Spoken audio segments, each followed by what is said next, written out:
नमस्ते स्टूडेंट्स। तो आज हम पार्ट 4 स्टार्ट करने जा रहे हैं। लास्ट लेक्चर के वीडियो में थोड़ा सा एक फॉल्ट आ गया था और वो फॉल्ट था कि उसमें फर्स्ट और सेकंड एग्जांपल शायद आधा सॉल्व हुआ था और स्टार्ट हो गया था, इसलिए फर्स्ट और सेकंड एग्जांपल में वापस स्टार्ट करवा रहा हूँ। Monochromatic light of frequency 6 × 10⁻14 hertz is produced by laser. बराबर है, फ्रीक्वेंसी मतलब एफ दिया हुआ है 6 × 10⁻14 hertz. The power emitted is, power दिया हुआ है 2 × 10⁻³ वोल्ट। सबसे पहले what is the energy of photon in the beam light, वो जो बीम निकलेगी तो उसकी एनर्जी। तो एनर्जी का आपको फॉर्मूला पता होना चाहिए, E is equal to H nu या एच एफ। तो एच की वैल्यू क्या होती है 6.63 × 10⁻34। एफ की वैल्यू 6 × 10⁻14। बराबर है, क्लियर हो गया। तो देयरफॉर E की वैल्यू इन दोनों को मल्टीप्लाई करोगे तो आंसर कितना आएगा 3.98 × 10⁻19 जूल। ठीक है, ये जूल के फॉर्मेट में है। एनर्जी दो फॉर्मेट में होती है, ईवी और जूल। ईवी में कन्वर्ट करना है तो डिवाइड बाय क्या करना पड़ेगा, ई, वो हम बाद में देख लेंगे। And how many photons per second on an average are emitted by source. तो number of photons emitted is equal to, उसका फॉर्मूला याद रख लेना, power produced by energy per photon.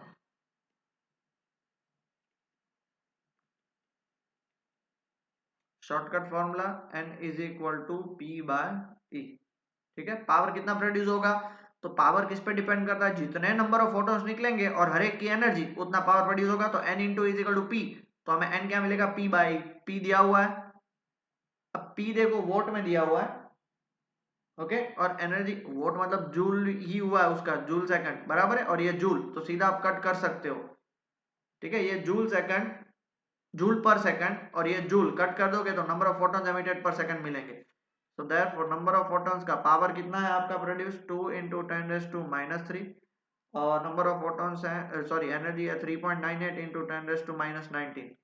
तो n का फॉर्मूला, इसको डिवाइड करोगे तो देखो ये अप्रोक्सीमेटली 4 के आसपास है, तो 2/4 हाफ होता है, तो 0.5 × 10⁻16 और n is approximately equal to 5 × 10⁻15 photons per second. Clear हुआ, क्लियर हो गया बेटा। Next example, the work function of caesium is 2.14 volt 14 eV 2.14 eV। Find the threshold frequency. Threshold frequency कैसे होगी पता है ना, थ्रेशोल्ड फ्रीक्वेंसी 5 नॉट का फॉर्मूला क्या होता है, एच एफ नॉट, याद आया। तो हमें क्या फाइंड करना है, F nought is equal to 5 nought by H. अब 5 नॉट है 2.14 ईवी, ईवी को कैलकुलेशन करोगे तो ईवी कैलकुलेशन करोगे तो क्या होगा, इनटू 1.6 10⁻⁻19 जूल हो जाएगा। हाँ, और अब देखो एच का फॉर्मूला क्या होता है, H is equal to 6.63 × 10⁻34 joule second. तो फ्रीक्वेंसी का होता है ऐसा यूनिट 1/सेकंड, तो सेकंड देखो हो गया। अब इन सबको सॉल्व करोगे तो इसका आंसर आएगा आपका 0.51644 × 10⁻15 और एफ नॉट की वैल्यू आएगी 5.1644 × 10⁻14 हर्ट्ज। ठीक है, अब दूसरा है the wavelength of the incident light if the photocurrent is brought to zero by stopping potential। B में देखो stopping potential V nought 0.60 volt दिया हुआ है, तब हमें वेवलेंथ फाइंड करनी है। तो बेटा आपको पता है काइनेटिक एनर्जी का फॉर्मूला क्या होता है, H F minus five nought. Kinetic energy होती है ईवी नॉट, याद आया। अब sir E V nought, maximum kinetic energy E V nought, stopping potential बराबर है, no doubt kinetic energy E V होती है बट स्टॉपिंग पोटेंशियल के लिए E V nought, H F, F नहीं है आपके पास तो क्या करोगे, H C by lambda minus five nought. ठीक है, फाइव नॉट को इधर लेके आओ, EV not plus phi naught is equal to hc by lambda. Therefore lambda is equal to hc by, हमें lambda फाइंड करना है, ev naught plus phi naught. h कितना है 6.63 into 10 raised to minus 34. c कितना है 3 into 10 raised to 8. ev naught 1.6 into 10 raised to minus 19. v naught कितना है, stopping potential दिया हुआ है 0.6 प्लस फाई नॉट हमारा कितना निकला, फाई नॉट आपको दिया हुआ है क्वेश्चन में 2.14, बट वो ईवी में दिया हुआ है तो हमें उसको 1.6 इंटू 10 रेज़ टू माइनस 19 में कन्वर्ट करना पड़ेगा. तो ऊपर 6.63 इंटू 3, इन दोनों का आप सब प्लस माइनस करोगे तो इसका आंसर आएगा -26. इन दोनों में से आप 1.6 into 10 raise to minus 19 common निकाल लो तो यहाँ पे बचेगा 0.6 और यहाँ पे बचेगा 2.14, तो इसका आंसर आएगा 2.74.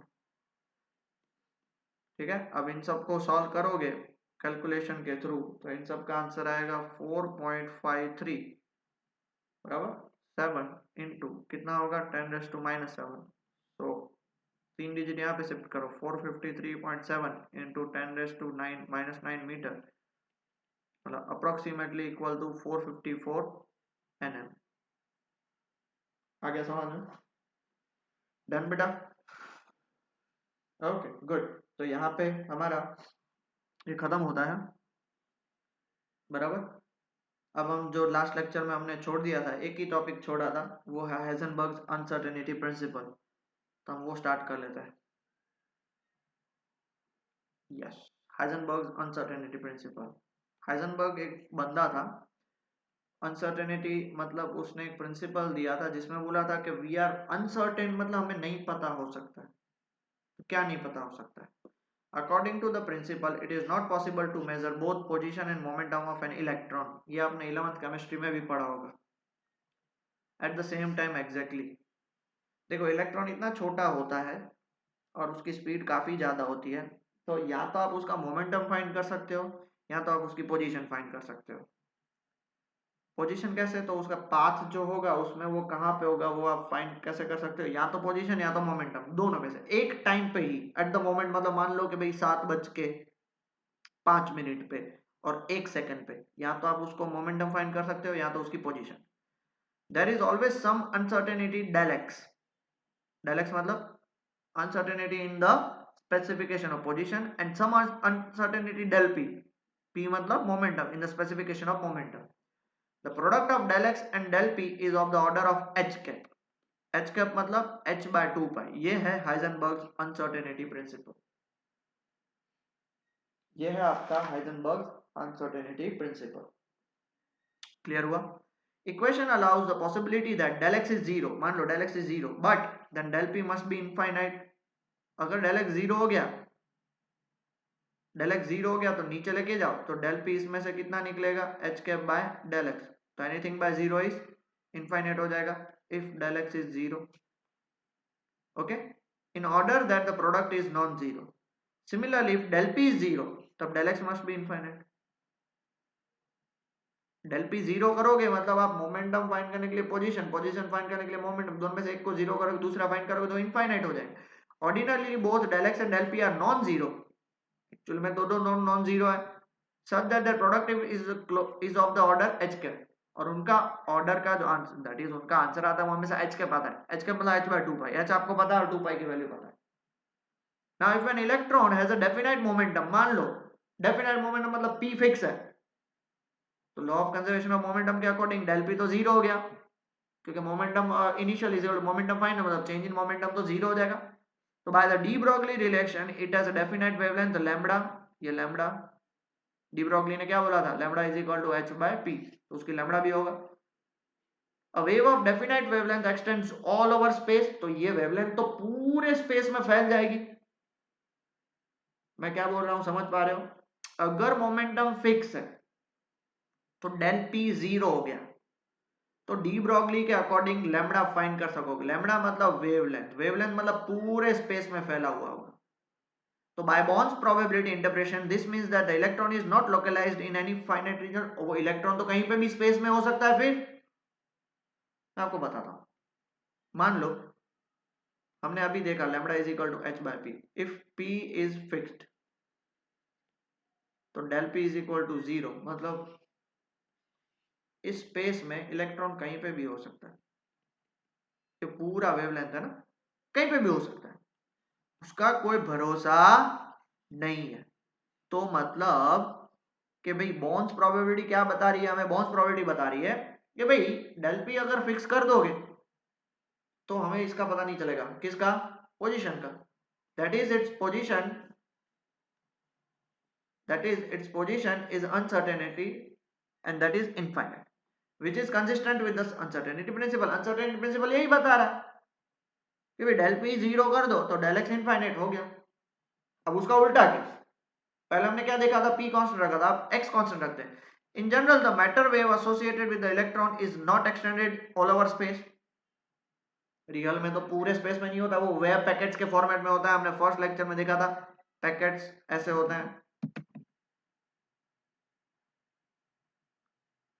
बराबर, ये छोटा सा पैकेट होता है। It is a wave packet extending over some finite region, some finite मतलब ये particular region. In that case del X is not infinite but has some finite value, del X की कुछ वैल्यू होती है, बराबर, ये वेव पैकेट्स में कहीं पे भी हो सकता है, on the extension of wave packet. Also you must appreciate that a wave packet of finite extension does not have single wavelength, और इसकी एक वेवलेंथ तो नहीं होगी, ये पूरा वेव पैकेट है। It is built up of wavelength spread through some central wavelength, इसकी वेवलेंथ ज्यादा, इसकी कम, इसकी कम, मतलब बहुत सारी वेवलेंथ इसमें। तो by de Broglie's relation then the momentum of the electron will also have a spread और uncertainty del p, मतलब इसकी मोमेंटम अलग, इसकी अलग, इसकी अलग, इसकी अलग, सबकी अलग हो जाएगी। तो मतलब अगर आपको डेल एक्स की जगह पता चल गई, डेल एक्स फिक्स्ड हो गया, तो डेल पी नहीं पता चलेगा। This is as expected from the uncertainty principle. It can be shown that the wave packet description together with the de Broglie relation and Bohr's probability interpretation reproduce Heisenberg's uncertainty principle exactly. मैं आपको सीधी भाषा में बात बता देता हूँ कि अगर डेल एक्स, वो जो वेव पैकेट्स के अंदर आप उसकी पोजीशन फिक्स कर दोगे तो वेव पैकेट एक्सटेंडेड होता है, एक्सटेंडेड होता है, मैं आपको नेक्स्ट फिगर बताऊंगा, उसका मतलब उसकी वेवलेंथ चेंज होती है, वेवलेंथ चेंज होगी मतलब पी फिक्स नहीं है, यही तो बता रहे हैं, डेल एक्स फिक्स है तो पी फिक्स नहीं है, अगर पी फिक्स है तो डेल एक्स फिक्स नहीं है, यही अनसर्टेनिटी होती है, इसलिए उसको क्या बोलते हैं, हाइजेनबर्ग अनसर्टेनिटी प्रिंसिपल। देख लिया इतना, ये रहा देखो, लोकलाइज्ड वेव पैकेट और extended wave. Localised wave packet मतलब वो कहीं पे भी हो सकता है, तो देखो यहाँ पे उसकी वेवलेंथ अलग, यहाँ पे अलग, यहाँ पे अलग, यहाँ पे अलग, मतलब सब जगह पे। इसमें डेल एक्स फिक्स्ड तो डेल पी नहीं पता, अब इसमें डेल पी फिक्स्ड क्योंकि वेवलेंथ फिक्स है तो डेल एक्स नहीं पता होगा, क्योंकि डेल पी फिक्स मतलब वो 0 हो जाएगा। यही चीज हमें किसने बताई, हाइजेनबर्ग भैया ने बताई थी, ठीक है। So that's all for theory part, today's lecture नहीं, theory part। अब हम आगे पढ़ने जा रहे हैं एग्जाम्पल्स और उसके बाद हम आगे देखते हैं, क्लियर हुआ।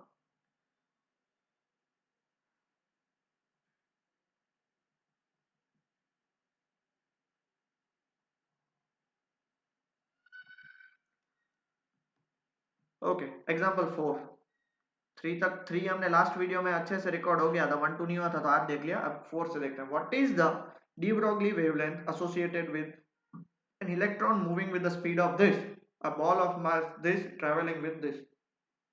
सबसे पहले ए के बारे में बात करें, लेमड़ा का फॉर्मूला होता है h by p, lambda is equal to h by p, बराबर।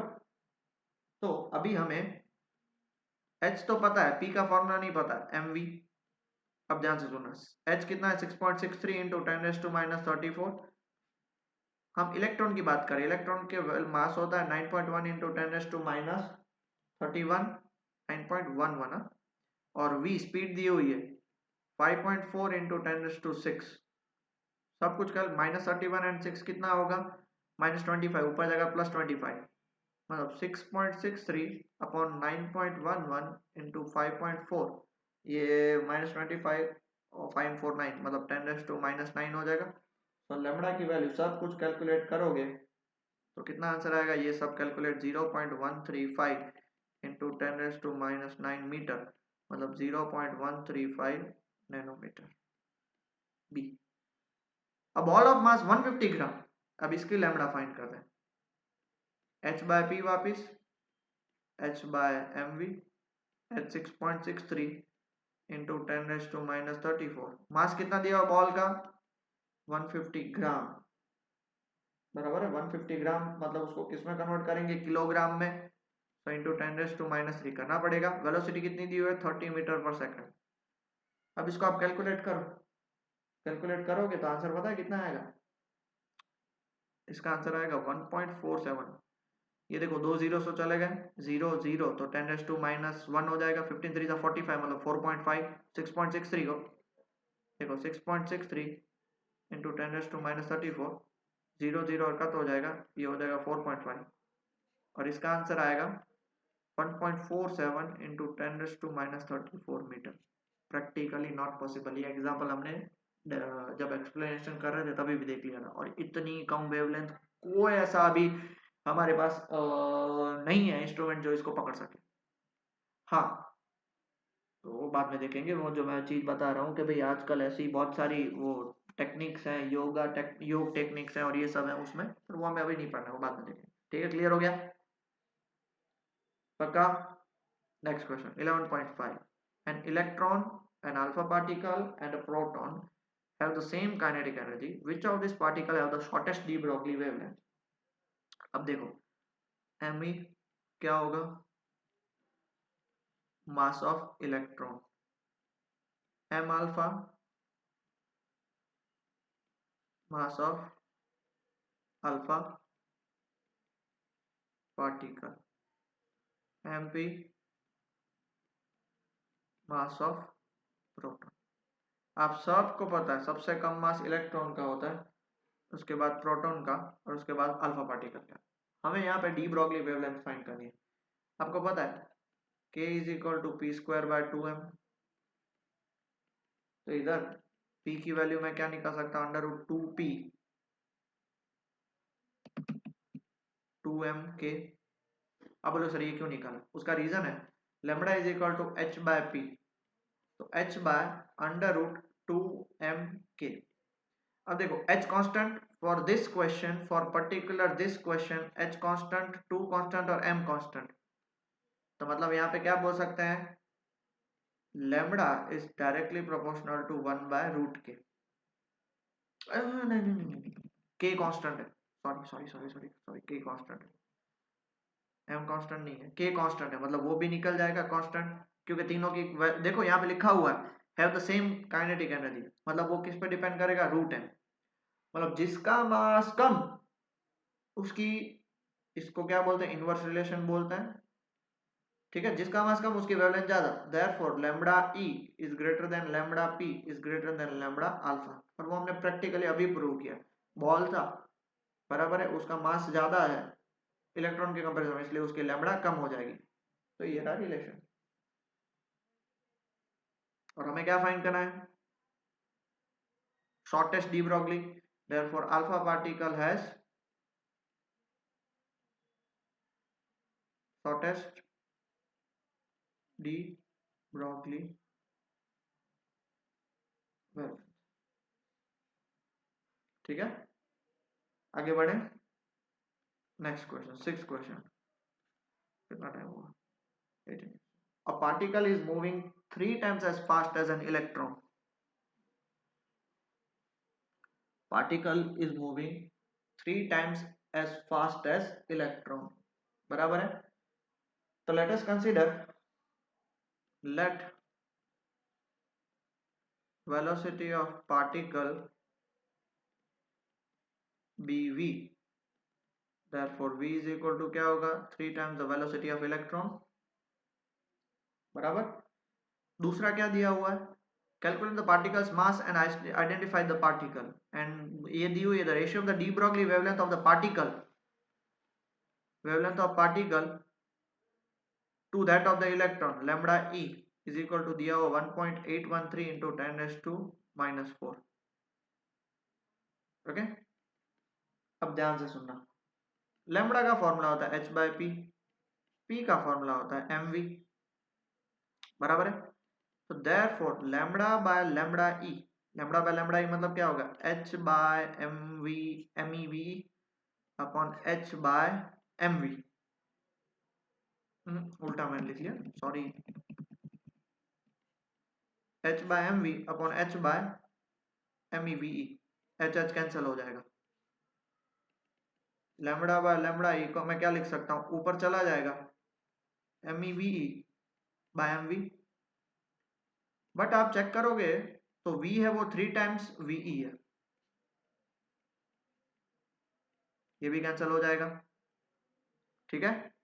तो hence lambda by lambda e is equal to m by 3 me, lambda by lambda e आपके पास दिया हुआ 1.813 इंटू 10⁻⁻⁴, m हमें फाइंड करना है, 3 into mass of electron is, जल्दी से बताओ, 9.11 इंटू 10⁻31,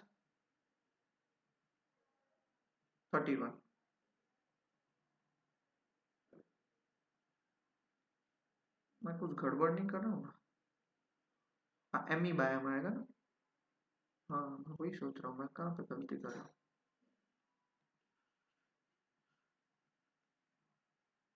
हाँ एम ई बाय क्या आ जाएगा, एम ई बाय 3m आ जाएगा, हाँ जी। तो एम ई कितना है, 9.1 इंटू 10⁻⁻31 बाय 3m, तो ये ऊपर चला जाएगा,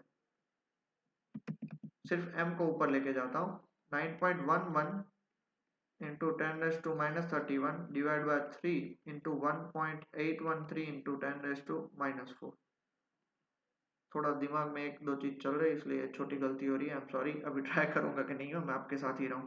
हाँ, इसको कैलकुलेट कर लो, 9.11 बाय 3 इंटू 1.813, तो ये अप्रोक्सीमेटली होगा आपका 1.675, बराबर है, और 10⁻⁻31 ऊपर जाएगा तो कितना आ जाएगा, 10⁻⁻27 kg। तो दिस पार्टिकल किसका मास होता है, इस प्रोटॉन और न्यूट्रॉन, उसके में से कोई भी ये हो सकता है।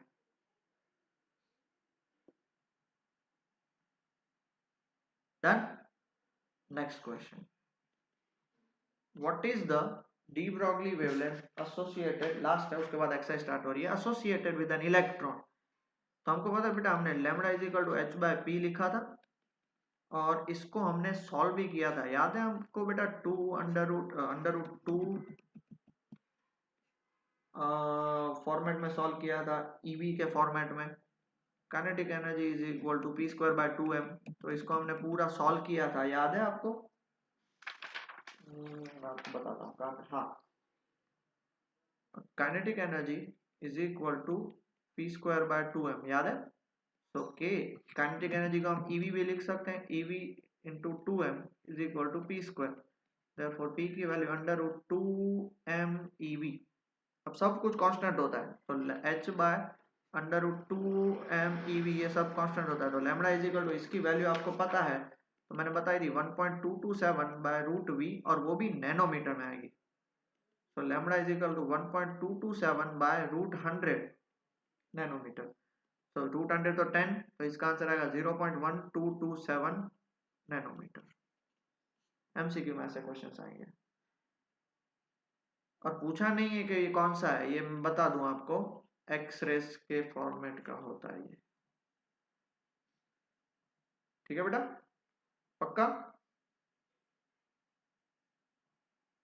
23 मिनट्स हुई है, अब एक्सरसाइज के 5 क्वेश्चन हम कर लेते हैं, 1 2 3 4 5, 5 क्वेश्चन कर लेते हैं, उसके बाद बाकी के रिमेनिंग क्वेश्चन हम नेक्स्ट वीडियो में देख लेंगे, क्योंकि टोटल 20 क्वेश्चन है।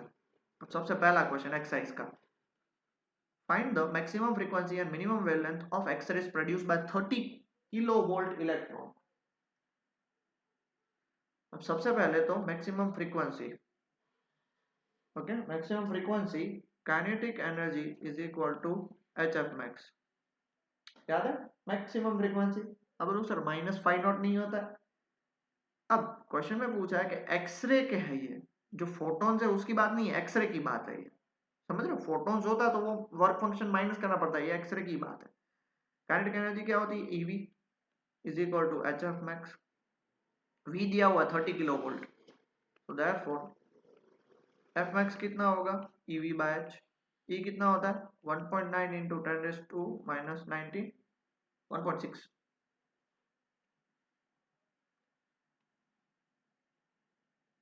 इंटू वी कितना दिया 30 किलो वोल्ट, 30 इंटू किलो है मतलब 3 और एच कितना है 6.63 इंटू 10⁻⁻34। डन। एफ मैक्स कितना होगा, इन सब को कैलकुलेशन करोगे तो फाइनल आंसर आएगा आपका 7.24 into 10⁻18 hertz. Okay. B, minimum wavelength of x-ray. Minimum wavelength of x-ray आपको पता है कि भाई F max is equal to C by lambda.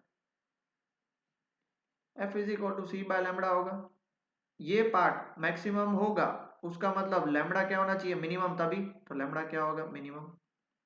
therefore lambda minimum is equal to c by f maximum। c की value 3 into 10⁻8 और f max की value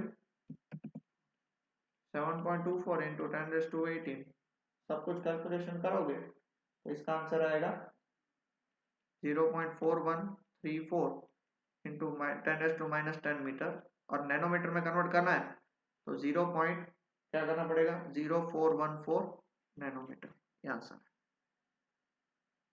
ठीक है बेटा, आगे बढ़े। Next question, the work function of cesium metal is this: when light of frequency this is incident on the metal surface, photo emission of electron occurs.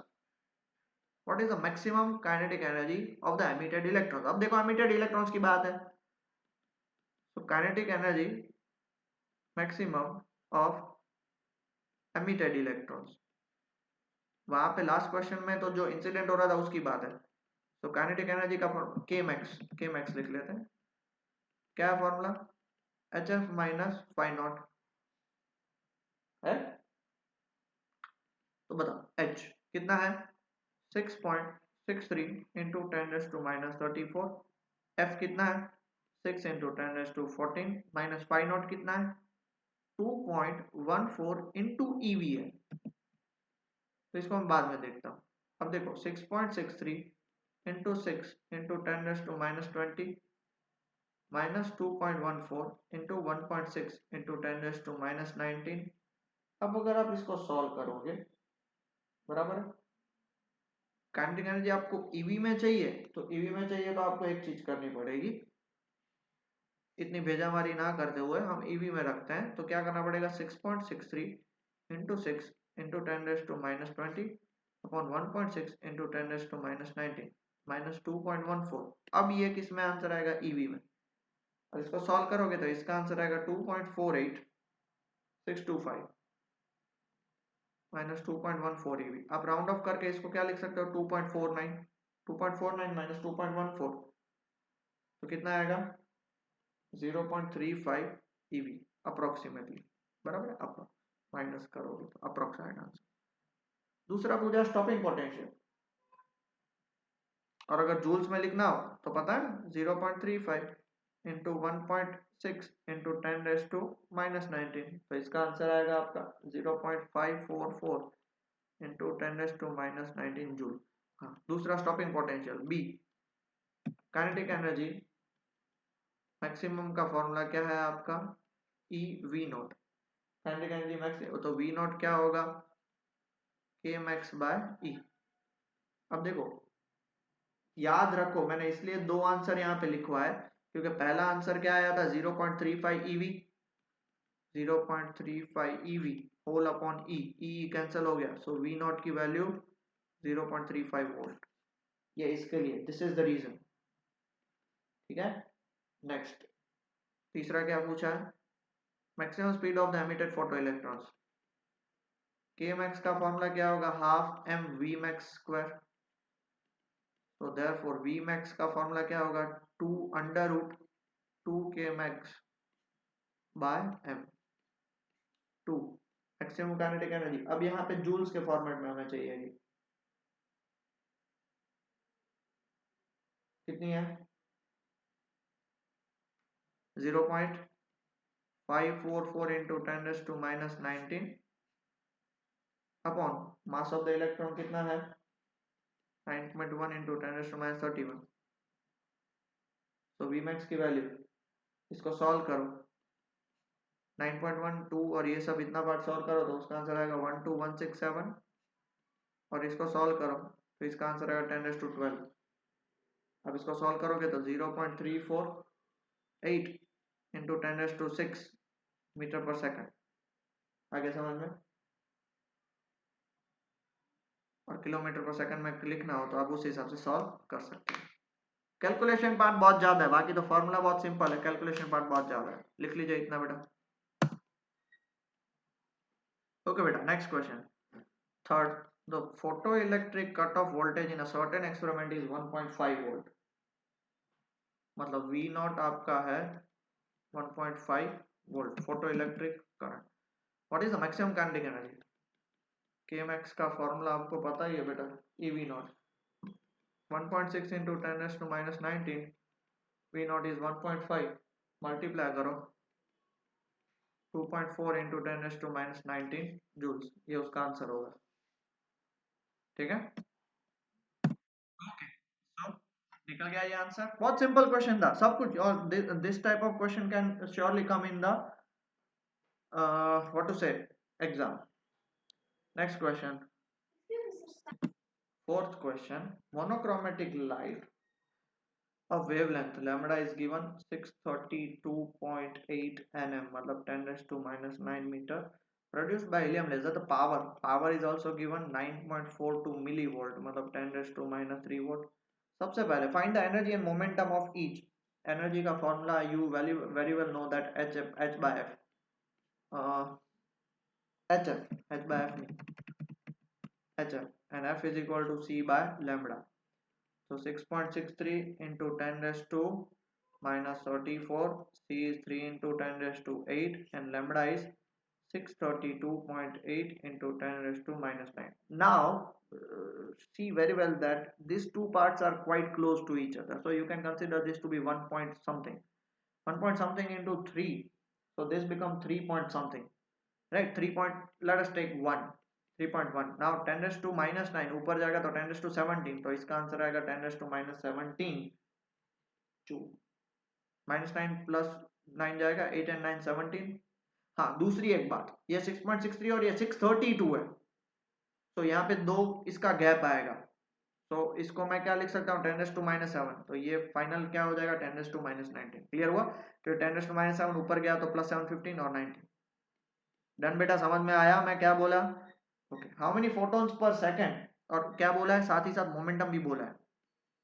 तो momentum का formula क्या होगा, P is equal to h by lambda. h कितना है 6.63 into 10⁻34 upon lambda कितना है, lambda है 632.8 into 10⁻9। वापिस देखो 10⁻7 ऊपर जाएगा तो 10⁻+7, मतलब ये हो जाएगा आपका 27, और ये आपस में ही है तो 1.1 समथिंग, या 1.1 10⁻7 kg metre per second. Next, B part, how many photons per second on the average arrive at a target। photons आपको मैंने बता दिया था, n is equal to p by e, बताया था ना मैंने फॉर्मूला, याद रखने को बेटा। p कितना निकला आपका, p आपका निकलेगा, आपका आंसर आएगा 9.42, दिया हुआ है क्वेश्चन में 10⁻³ और एनर्जी अभी आपने आगे फाइंड करी, कितनी है 3.1 इंटू 10⁻19। अब देखो इसको और कैसे कैलकुलेट करते हैं, तो बेटा ध्यान से सुनो, ये -19 ऊपर देखो, ये अप्रोक्सीमेटली वापस इस मल्टीप्लाई 3 करोगे तो ये आ जाएगा, तो इसको मैं वापस 3 पॉइंट, कहाँ गया भाई, हाँ इसको मैं वापस 3.1 समथिंग लिख सकता हूँ, ये ऊपर जाएगा तो प्लस 19, मतलब कितना हो जाएगा 16 फोटॉन्स, और ये 3.14 था, तो एग्जैक्टली वो ही होगा। एनर्जी हमारी 3 थी, या 3.14 था, 3.14 मान लो, एग्जैक्ट 3 फोटॉन्स पर सेकंड। और सी पार्ट क्या फाइंड करना, how fast does a hydrogen atom have to travel in order to have the same momentum. तो P is equal to mv, तो V is equal to P by m। P कितना है, P momentum हमारा क्या निकला ये momentum है, power नहीं है, ये पावर है, ये मोमेंटम है। 1.1 इंटू 10⁻⁻27 और m कितना निकला, mass of the hydrogen, mass of the hydrogen है 1.67 इंटू 10⁻⁻27। कट करोगे तो उसका आंसर आएगा 0.68274। That is velocity of hydrogen should be 0.63 metre per second. Clear, done. And finally fifth question, आज के लिए लास्ट क्वेश्चन, यहाँ पे हम फिर लेक्चर खत्म करेंगे। The energy flux of sunlight reaching the surface of the earth is this. Flux मतलब पावर अपॉन एरिया, ठीक है। एनर्जी फ्लक्स मतलब क्या होगा, पावर, क्योंकि power watt, power upon area. तो energy flux is equal to 1.388 into 10⁻³ weber per metre square, बराबर है। How many photons per square metre are incident on the earth per second, अर्थ पे कितने होंगे, और उनकी एवरेज वेवलेंथ जो दी हुई है वो है 550 nm, मतलब 10⁻⁹ मीटर। ओके ना, सबसे पहले तो E का फॉर्मूला पकड़ लो। E का फॉर्मूला होता है hc/λ, बराबर है। H कितना है 6.63 इंटू 10⁻⁻34, C कितना है 3 इंटू 10⁻⁸, और लैम्बडा कितना है आपका 550 इंटू 10⁻⁻9। तो E का आंसर क्या निकलेगा आपका, सब कुछ कैलकुलेट करोगे तो कैलकुलेट करने के बाद इसका आंसर निकलेगा 0.3616 into 10⁻⁻18, that is 3.62 into 10⁻⁻19 joule, इतनी एनर्जी निकलेगी। बट हमें क्या फाइंड करना है, नंबर ऑफ फोटॉन्स। तो क्या है उसका formula, P by E, P by E। तो बोलो सर ये तो P नहीं है ना, ये क्या है आपका पावर अपॉन एरिया, और आपको क्वेश्चन में क्या फाइंड करना है, नंबर ऑफ पर स्क्वायर मीटर और पर अर्थ, मतलब आपको n क्या फाइंड करना है, एनर्जी, एनर्जी तो नहीं बोल सकते, आपको फाइंड करना है पावर पर एरिया पर एनर्जी। पावर पर एरिया मतलब वो आपका क्या हो जाएगा, एनर्जी फ्लक्स ही हो जाएगा ना, अपॉन E। अब एनर्जी फ्लक्स कितना दिया हुआ आपके पास 1.388 इंटू 10⁻³ और E कितना दिया हुआ है 3.62 इंटू 10⁻⁻19। तो n इन दोनों को डिवाइड करो, कितना आएगा 0.3834 इंटू ऊपर जाएगा तो ये कितना आ जाएगा 22, और एक पॉइंट शिफ्ट कर दो तो 3.8 इंटू 10⁻21 photons per metre square per second. समझे बेटा, सारे कैलकुलेशंस ही हैं, फॉर्मूला आपको मैं समझा दिया है, फॉर्मूलाज कैसे गिने चुने फॉर्मूलाज हैं, बाकी सारे क्या है कैलकुलेशन। तो दैट्स ऑल फॉर टुडे। कल ऐसे ही बहुत सारे क्वेश्चंस हैं, हम देख लेंगे, कल कैलकुलेशन पार्ट बहुत होगा।